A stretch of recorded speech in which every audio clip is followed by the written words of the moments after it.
especially since, seeing that everybody in his team is on steroids, which included him. Responsible for the performance-enhancing drugs that are being used by fighters that fought in his gym. Specifically, off the top of my head, you have Canelo Alvarez. Canelo Alvarez had popped for clenbuterol. Canelo, man, I don't know if he's cheating. What do you mean? I feel like Canelo juices. Boxing experts are calling out Canelo Alvarez for alleged steroid use ahead of his fight with Terence Crawford, pointing to his rapid muscle growth and past failed drug tests. David Benavidez also weighs in, questioning why Canelo keeps avoiding him if he's truly confident. He further claims that 5 members of Canelo's team have tested positive for steroids, accusing the entire camp, including Canelo, of being dirty as the fight nears. Greatest Mexican boxing fights of all time, in my opinion. So I feel like I'm 100% confident in myself. If Canelo was 100% confident in himself, I don't know why he wouldn't fight me, especially since, seeing that everybody in his team was on steroids, which included him. So he never got off. You think he's on steroids? Of course. How does five people out of your camp get tested positive for steroids? All those fucking things in that camp. I seen Eddie Reynoso on my fight, so he made a joke. He said he came to watch me fight and shit. And then they're like, "Oh, you think?" In my head, I'm like, "What do you think Eddie Reynoso's thinking about? So are we gonna fight David Benavidez after seeing this fight?" In his head, Eddie Reynoso's like, "Fuck, man, we're not fighting him." Of course. Honestly, I don't believe Canelo. It's fucked up because there's a lot of money. It's not even about the money. Well, okay, 100 million, dude. You kidding me? The first step when you're a fucking warrior, bro, don't even think about it. I've never thought about money. I've been smart, I'm negotiating my shit, but it's always a prize, bro. It's always go out there and beat Canelo, bro. I'm a legend. You know what I mean? That I'm gonna live forever in boxing as a legend. That means way more than any type of. I think that separates you too, David. I admire that shit about you. I always like that.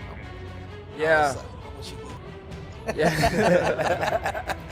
and not to just bypass him. Shout out to Shout out to be. Eddie Reynoso's gym is facing intense scrutiny amid accusations that he provides performance-enhancing substances to fighters under his guidance. Canelo Alvarez, who trains with Reynoso, has already faced steroid allegations twice in the past. Critics highlight that multiple fighters from the same gym have tested positive, casting doubt on the legitimacy of the training environment. As Canelo gears up for his highly anticipated clash with Terence Crawford, many are questioning how he continues to gain muscle mass so quickly and consistently. Serious accusations about his gym. And the accusations are that people, or at least the implications are, that he is the one that is providing performance-enhancing drugs, or is in some way responsible for the performance-enhancing drugs that are being used by fighters that fought in his gym. Specifically, off the top of my head, you have Canelo Alvarez. Canelo Alvarez had popped for clenbuterol 2 times. For Fahim Satur, I'll say that he did it 2 times, even though I think it was for the same fight. But Canelo Alvarez popped dirty for clenbuterol 2 times. You have Luis Nery, who had tested positive, but I think Luis Nery tested positive before he was with Eddie Reynoso. Then you have Ryan Garcia, who popped dirty after he left Eddie Reynoso and went over to Derrick James. And then you have Oscar Valdez. Oscar Valdez popped dirty while he was with Eddie Reynoso, but at the time he was still allowed to fight. You also clearly see that you have an issue with the fight that's coming up with Canelo Alvarez and Terence Crawford, in that you have one guy that tested positive and you have another guy that looks like he's using in order to get up and continue to climb up weight classes.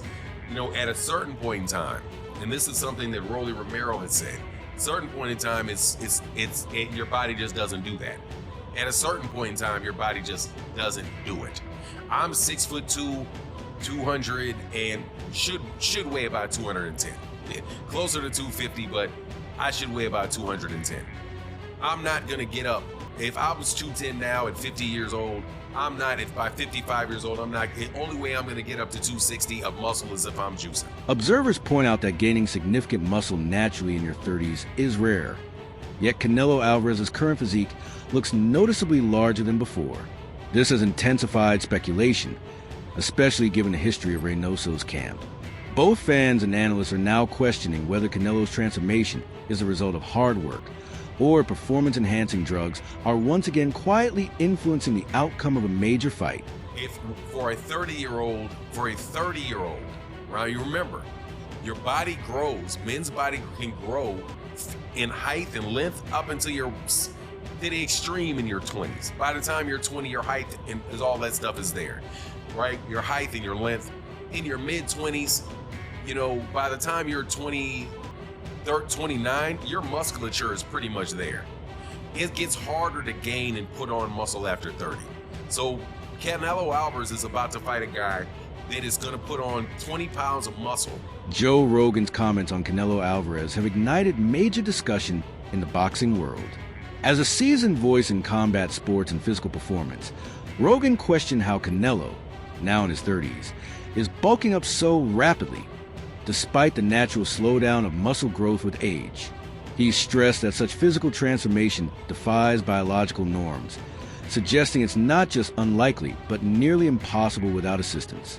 Rogan's concerns aren't just casual speculation, they're grounded in science.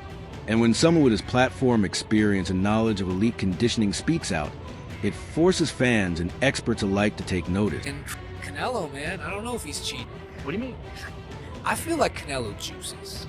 But I'm a Triple G fan, so I'm a say that ahead of time. I just like Triple There's G. a lot of money on the line, and if I could get away with it, I would do it as well. Some tainted beefs. I think, well, he definitely got busted once for something, but it could have been from tainted beef. We don't know. But it also could be that we should probably leave him alone and let him do whatever they want to do. Do you want to see Manny Pacquiao fight or not? Right? I want to see him juiced up, fighting at 45 years of age, coming in with a full six-pack, lighting people on fire. As the Canelo versus Terence Crawford fight approaches, talk of potential steroid use is growing louder among fans and analysts. Many say they wouldn't be surprised if Canelo was using performance-enhancing substances. The logic is straightforward. He has access to world-class facilities, top-tier nutritionists, expert doctors, and cutting-edge recovery tools. With unlimited resources and the pressure to remain at the top, the temptation to take shortcuts is real. Critics argue that the environment surrounding Canelo offers him every opportunity to use banned substances without facing immediate consequences, making the speculation harder to ignore as the fight nears. What up, everybody? It's your boy MC from MGTV. I wouldn't be surprised if Canelo Alvarez is on steroids right now as we speak. He's going to be fully juiced with something that hasn't even hit the market yet. Think about it. He's pretty much a billionaire. He has access to everything. Floyd Mayweather has never been shy about voicing his opinions, especially when it comes to Canelo Alvarez. He's repeatedly raised concerns about steroid use, claiming that too many people in boxing are afraid to speak up. According to Floyd, there's a clear double standard in the sport. While some fighters face heavy scrutiny, others, like Canelo, seem to get a pass. He believes Canelo is protected because of his star power and marketability, making promoters, broadcasters, and fans hesitant to ask tough questions. But Floyd isn't backing down. For him, steroid use isn't just about gaining an unfair advantage. It's a serious issue that endangers fighters and undermines the integrity of boxing itself. What we don't talk about is, Canelo. Steroids. They don't talk about that. So we don't know. We don't know all the fighters he beat. He could have been not clean in a lot of fights. In the lead up to Canelo versus Crawford, the steroid accusations haven't just come from analysts. Fans on both sides are fueling the fire. Supporters of Crawford question Canelo's sudden size and power, while Canelo's fans cast doubt on Crawford's stamina and physical transformation at higher weight. The debate has become so heated that both camps agreed to extensive performance-enhancing drug testing ahead of fight. But this wasn't just for regulatory purposes. It was to ease public concern. The fact that both fighters felt compelled to prove their clean highlights the growing mistrust in the sport. As passionate as boxing fans are, they now demand transparency. The ongoing back and forth over PEDs has pushed both camps to act. making testing a central issue in the fight's build-up. Canelo and Crawford are strictly and consistently doing random data testing in order to silence each other's fan base and their critics ahead of their showdown this September. Now, despite this being a normal thing, the gravity of this fight brings in more attention to their test results, partly due to the fact that suspicion regarding both men have been up as of lately. Namely, Crawford's sudden bulk and jump to 168 and his close relationship with Snack and Victor Conti, and of course the recent PED scandals being associated with Team Canelo, as well as him once testing positive for clenbuterol 7 years ago due to contaminated meat. With that said, both men have been doing random testing since June and will undergo strict and consistent random tests up until they finally meet next month. Now, it's worth remembering that despite all the recent allegations for Canelo and Crawford, both fighters have been consistent. Canelo Alvarez didn't always resemble the powerhouse he is today. Early in his career, he was leaner, quicker, and moved like a natural welterweight. But over time, his transformation has been striking. Now, he's not just taking on bigger opponents, he's overpowering them. This dramatic shift has sparked widespread speculation about how he managed to bulk up so effectively. Given his age and the intense physical demands of boxing, many are questioning whether this kind of growth is truly natural. While some credit elite training and discipline, others remain skeptical and suspect there's more to the I story. think you gotta lean more towards Canelo because, like I said before, he been putting big guys out and down. And Canelo not even really at 68. He probably really should be at 60, maybe. And he been hurting these guys. I think he dropping these guys and things like that. So and them guys be way bigger than him come fight night. I know that for sure. Maybe probably close to 200 pounds, and he dropping those guys like that. So I don't know. It's gonna be a great fight. The fans want to see it. So so be it. I think Crawford should take a warm-up fight. At like 60 or like at least at 60, just to get his body, to fill up somebody a little bit bigger, and things like that. I know when you go up in weight, you gotta, develop that power and not develop the power, but like put that muscle on and be heavier and things like that. So he might not want to take a fight because he's trying to build up right now. But I think he should just to stay sharp and that way he don't have like a long layoff or anything like that. Nico Ali Walsh, a rising star in boxing and grandson of Muhammad Ali, offered thoughtful insight into Terence Crawford's preparation for facing a bigger, stronger opponent like Canelo Alvarez. Walsh made it clear that Crawford isn't blindly stepping into a size disadvantage. He's preparing for it with precision and strategy. He revealed that Crawford has been sparring with significantly larger fighters to simulate the power and pressure Canelo brings. Walsh sees this as more than just brave, it's smart. He believes the ability to turn risk into opportunity is what defines greatness in the ring. By tailoring his training to reflect Canelo's strengths, Crawford is sharpening the very tools he'll need come fight night. Walsh's perspective underscores just how calculated and focused Crawford's camp has been in preparation. People with Canelo before Canelo's last fight, but then after Canelo's last fight, it seems like it's more 50-50 now. So everything is just the build-up for that fight is just going to be absolutely magnetizing. Like that fight, it's garnered so much more buzz after Canelo's last fight, and Bud is Bud. He's one of the greatest fighters in boxing history. He is one of the greatest fighters in boxing history. So it's going to be a fight. It's going to be awesome to watch. Have you sparred any of them? I haven't sparred Bud yet. I haven't been in Canelo's camp. I've met Canelo a few times. I love Canelo's team. Canelo's one of my favorite fighters. He's been my favorite fighter for the longest time. But I have to be Team Bud because me and Bud are cool, and I have so much belief in Bud, and I know who he is as a fighter. He is one of the greats. So he could do anything, he wants. And being around both of them and seeing how they work and train and things like that, what makes both of them the fighters they are? I've watched Bud, so for Bud in particular, he's calm in everything he does, and that kind of calm is scary to watch because it shows experience. You can see that he's been doing this for decades. You can see it with his shadow boxing. You can see it. Respected boxing journalist Dan Rafael provided a clear perspective on why Terence Crawford is taking on Canelo Alvarez.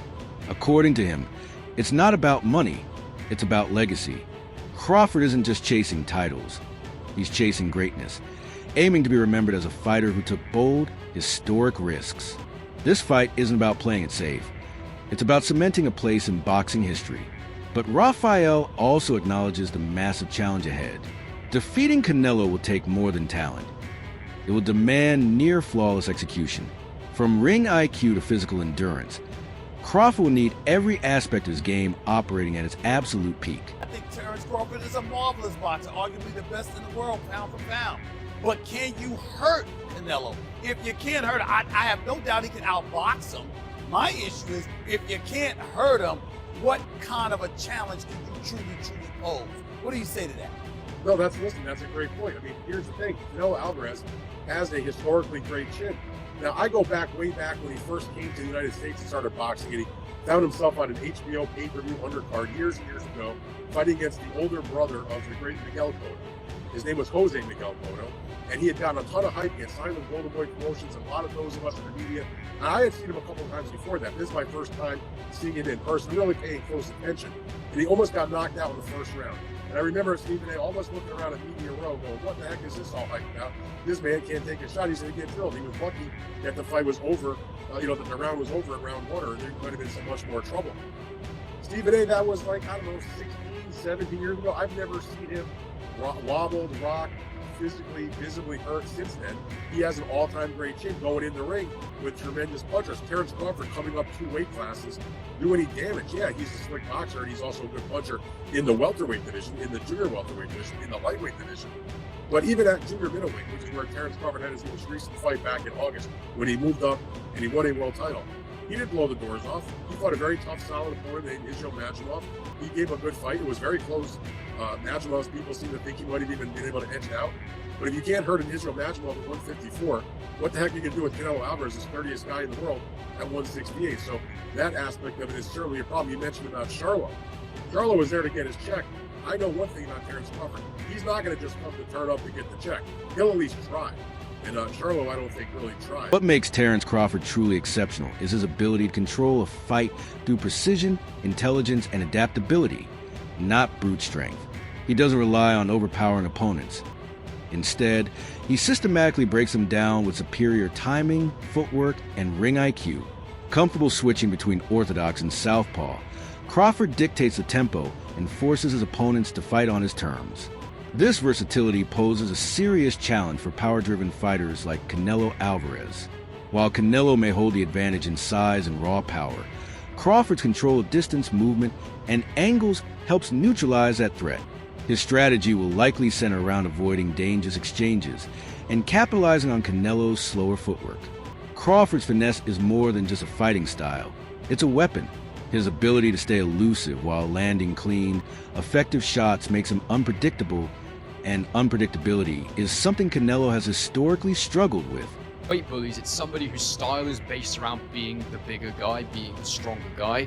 But Crawford is a very cerebral, very technical boxer, and I think that's why I'd never really considered this before. But also, I didn't actually realize until I sat down properly and thought about this, just how much weight Crawford has been piling on when he gets into the ring after the weigh-in. And look, these are not numbers that are out of the ordinary, but he's obviously cutting himself down so much in camp from whatever his walking around weight is. And it must be muscle that he's taking off. And perhaps that's why he's only fighting once a year, because there will be some fat, of course there will be, but the dude is not overweight. The dude still looks pretty ripped from what I've seen when he's not in training camp. However, there's not that many photos of him with his top off when he's not actually in training camp, so it's really hard to tell what his body composition is when he's walking around at these big weights. But the fact is, his fight night weight was 169 let's just call it 170 pounds, which is huge, absolutely huge for a 154 pounder. Especially, it's just shocked me that he's come up from 135 and now he's still putting on that much weight, he's rehydrating that much at 154. And indeed, to bring us even closer to the modern day, the thing that was posted, and again, this is the second time we've seen this, is why I'm kind of thinking there's a bit of a theme here with Crawford posting his weight when he's not actually in full training camp. On February the 9th, 2025, he posted an Instagram story, and he showed himself weighing 186 pounds on a gym scale. Now, that's so much bigger than I imagined Crawford would be. I never thought this guy would walk around 186 pounds, which for anyone who needs the conversion is just over 84 kilograms. And now look, it's not an unthinkable weight for someone, but for someone who has fought as low as Crawford has, who is generally as lean and as in shape as Crawford is, that's a lot of weight. Marcus Brown, who's witnessed Terence Crawford firsthand in the gym, dismissed any notion that Crawford is intimidated by Canelo Alvarez's size or strength. According to Brown, Crawford regularly spars with much larger fighters, some resembling heavyweights, and handles the pressure with ease. This experience, he says, gives Crawford quiet confidence most fans don't fully see. He's already used to taking harder shots while staying composed and sticking to his strategy. Brown also highlights Crawford's unshakable demeanor during these sessions, never flustered, always calm and focused. That combination of mental toughness and smart preparation, Brown believes, could be the key to neutralizing Canelo's power on fight night. Typically fighters, they don't want to say who they want to go for because they don't want to be biased. And much respect to Canelo, but I'm going Bud. There's a particular reason why, like, you're a guy that moved up in weight, so you know exactly what feels like you're gonna hit by these bigger guys. That's something that can play in the back of his head, like, of course. gotta watch out. It is, but it's not. Because at the end of the day, it's not like he just been in there, got in there with somebody bigger than him. He's always probably been sparring with bigger guys, you know what I'm saying? It's that boxing IQ, which, William Skull didn't put up no fight, but he showed somewhat of a blueprint to get this guy, in a space where he's confused and he can't touch the target that's in front of him. That's a wrap for today's video. Stay tuned